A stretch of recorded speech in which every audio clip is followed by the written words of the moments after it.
Hi, my name is Tia Williams and I'm here to talk about the history of Goldman Sachs for Group 6.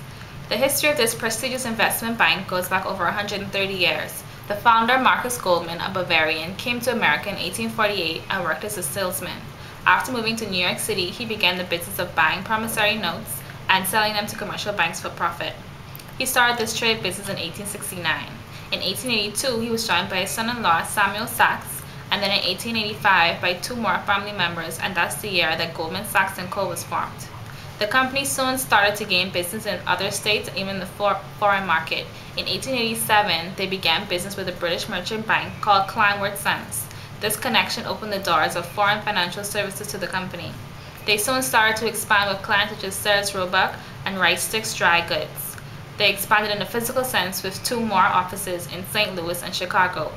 In 1896, the company continued to grow, and the partnership entered into the New York Stock Exchange that year. Initially, the company had never dealt with public share offerings, but in 1906, they assisted United Cigar Manufacturers in their first initial share offering, and because of this success, they co-managed Sears Roebuck's IPO that same year. Due to the success of these events, Henry Goldman was asked to sit on the board of directors for both companies. In the 1920s, the company continued to grow. Goldman Sachs Trading Corporation was formed as an investment subsidiary, but by 1933, the company was worth nowhere as much as its initial investment, due to the falling stock market and the post-Depression period.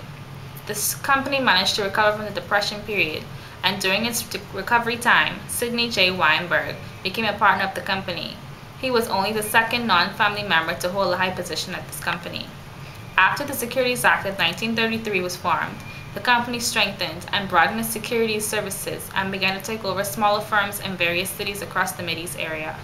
The firm started to participate in various activities, including new domestic and international share offerings, private security sales, corporate mergers and acquisitions, real estate financing sales, municipal finance, investment research, block trading, equity and fixed rate investment portfolios, and options trading.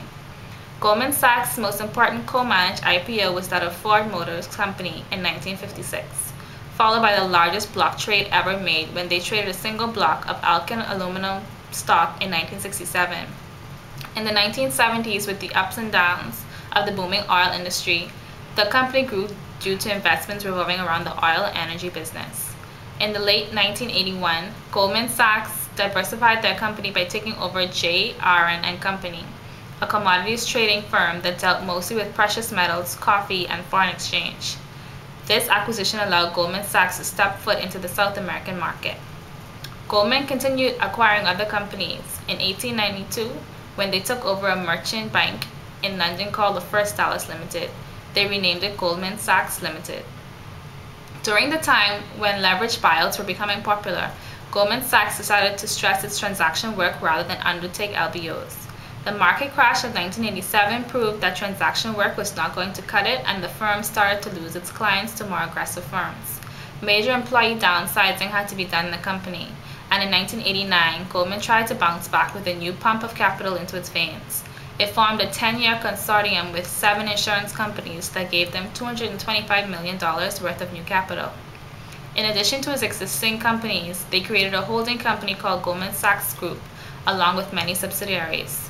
Also in 1990, the company started the GS Capital Growth Fund, a mutual fund that was targeted to the lower income person wanting to invest. This showed the company's broad span of target customers. They did not only serve the wealthy. More recently, in the last 20 years of operation, Goldman Sachs has grown tremendously.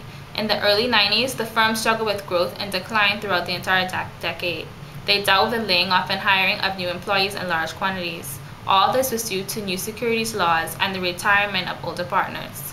However, in 1996, the company's pre-tax profit grew tremendously in the first quarter, and business investments and acquisitions were in full swing. The company also made a major change in November 1996. They changed the company to a limited liability company. Then in September 1999, the company decided to go public. Its IPO raised over $3.6 billion while selling 69 million shares, which equal a little less than 12.5% of the company's worth. In 2008, the company became a bank holding company to avoid financial meltdown and to gain federal assistance.